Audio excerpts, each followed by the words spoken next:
일상생활의 작은 습관들이 치매와도 연결되어 있습니다. 기억력과 주의력에 미치는 영향을 실험한 것이 있는데요. 우리 뇌에 치명적인 영향을 준답니다. 치매를 유발하는 생활 습관 첫 번째는요, TV와 핸드폰에 관련된 거예요. 안녕하십니까. 마음을 진맥하는 한의사 이명택입니다. 여러분들 TV 자주 보시죠? 저도 핸드폰도 많이 보고 참 영상과 친숙해져 있는데요. 이러한 가벼운 생활의 습관들이 치매를 일으킬 수 있다는 거 알고 계신가요? 핸드폰, TV뿐만이 아니라 일상생활의 작은 습관들이 치매와도 연결되어 있습니다. 오늘은 치매를 부르는 사소한 습관들에 대해서 알려드릴 건데요. 영상을 잘 확인하시고 치매도 예방하셨으면 좋겠습니다. 치매를 유발하는 생활 습관 첫 번째는요, TV와 핸드폰에 관련된 거예요. 멀티태스킹이라고 하는데요. 아침 먹을 때 또 저녁 먹을 때 TV를 켜거든요. 그리고 심지어 식탁 앞에 TV가 조그맣게 따로 또 있습니다. 그래서 TV를 틀어놓고 집안일도 하고 대화도 하고, 그런데 이렇게 TV를 보면서 다른 행동들을 함께 하는 것, 이것을 멀티태스킹이라고 하는데요. 사실 멀티태스킹이란 말은 일할 때 이 일도 하고 저 일도 하고 한꺼번에 여러 일을 수행하는 능력을 가진, 어떻게 보면 또 좋은 의미로도 사용이 됐는데요. 이렇게 TV를 보면서 다른 일을 함께 하는 이러한 멀티태스킹은 단기 기억과 주의력을 떨어뜨리고 뇌 손상을 일으키거나 더 나아가서는 치매를 일으킬 수 있는 확률이 높아집니다.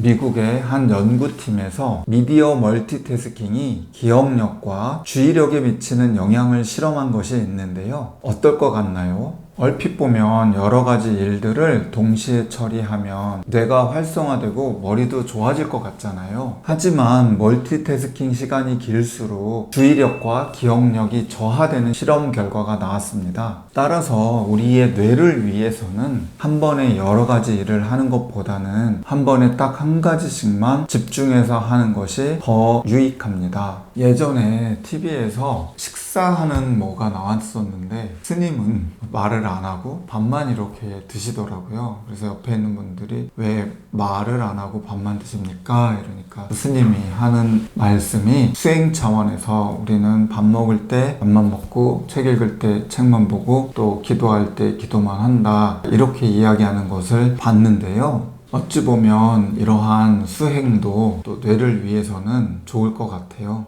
치매를 유발하는 사소한 습관 두 번째는 핸드폰을 뚫어져라 이렇게 보는 것입니다. 방금 전에 집중해서 하나만, 그러니까 핸드폰 볼 때는 핸드폰만 보고 이렇게 이야기를 한 것 같은데요. 현대인들은 하루에 약 7시간 정도 전자기기를 바라본다고 합니다. 저도 핸드폰을 많이 보지만 7시간이나 볼까? 싶기도 한데, 또 보는 시간을 전부 따지면 그만큼 볼 수 있을 것도 같아요. 이렇게 핸드폰을 많이 보는 것은 우리 뇌에 치명적인 영향을 준답니다. 실제로 하루에 4시간 이상 영상이나 화면들을 시청하면 치매 발병률이 높아진다는 연구도 있습니다. 요즘은 특히나 쇼츠 같은 그런 영상들이 많아서 짧은 시간에도 간단하게 이렇게 또 볼 수 있거든요. 그러다 보니 가만히 느긋하게 있는 여유로운 시간이 줄어들고 그 시간이 갑갑하고 심심한 느낌이 들어서 저도 핸드폰 영상들을 자주 보게 되는데요. 이러한 목적 없이 영상을 보는 그런 행동들이 우리 뇌를 망가뜨리는 하나의 습관으로 작용을 합니다. 그래서 오늘부터는 핸드폰과 살짝 거리 두기를 하시는 것도 필요해 보입니다. 치매를 유발하는 사소한 습관 세 번째는 달콤한 음식 먹는 것입니다. 요즘 저도 그렇고 당 떨어진다는 말을 자주 사용하게 되거든요. 진짜 혈당이 떨어진다기보다는 일을 해서 피곤하거나 집중력이 떨어질 때 이 말을 사용하는데요. 문제는 이럴 때 진짜로 저혈당이 아닌데 불구하고 단 음식을 섭취해서 기분 전환을 하잖아요. 이때에 필요 이상으로 당분이 너무 많이 섭취된다는 것이 중요합니다. 물론 적당한 당은 신체적, 정신적으로 섭취하는 것이 우리에게는 필요합니다. 하지만 지속적으로 단 것을 계속 섭취를 하면 치매를 유발할 수 있습니다. 당뇨와 우울증이 그 시작인데요. 단 것을 많이 먹게 되면 당뇨병의 위험이 높아집니다. 당뇨는 또 뇌경색의 위험 인자가 되고요. 뇌혈관 질환을 일으킬 수 있는 당뇨가 치매의 원인이 될 수 있습니다. 아까 우울증도 제가 언급드렸는데요. 단 것을 많이 섭취하게 되면 또 혈당의 불균형이 오게 되고 그 결과로 우울증에 노출될 확률도 높아져요. 우울증 또한 치매를 부르는 위험한 질병이잖아요. 어떻게 보면 병이 병을 부르는 상황이 되는 거죠. 필요 이상으로 습관적으로 단 것을 찾는 이러한 습관은 고치는 것이 좋겠습니다. 치매를 유발하는 사소한 습관, 마지막은 커피를 많이 마시는 것입니다. 좀 이상하죠.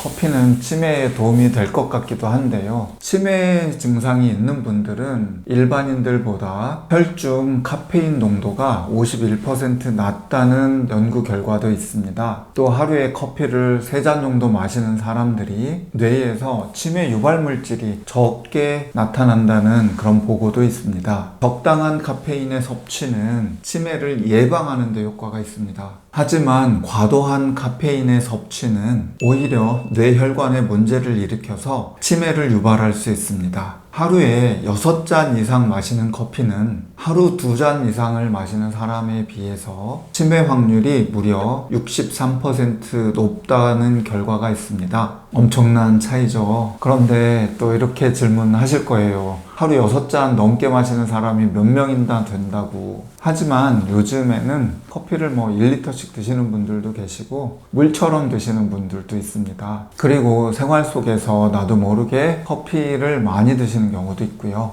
그래서 커피를 적게 한두 잔 드시는 분들은 전혀 걱정할 것도 없고 문제 될 것도 없지만 혹시 내가 조금 더 커피에 의존을 하거나 과하게 드신다 하는 분들은 나의 커피 양을 한번 체크해 보시고 한 2잔 이하로 줄이시는 것이 좋겠습니다. 오늘은 치매를 부르는 사소한 습관들에 대해서 알아봤습니다. 또 의학도 발전을 해서 치매가 예전보다는 많이 컨트롤이 잘 되는 질병이지만 아직까지 완치는 또 어렵습니다. 그만큼 예방과 관리가 필요한데요. 오늘 알려드린 습관들 어떻게 보면 다 알고 있고 해도 되고 안 해도 되는 이러한 사소한 습관들부터 잘 정리하고 효과적으로 한다면 아무래도 치매 예방에 도움이 되지 않을까요? 오늘 제가 준비한 내용은 여기까지고요. 다음번에 더 건강하고 유익한 영상으로 여러분들께 인사드리겠습니다. 감사합니다.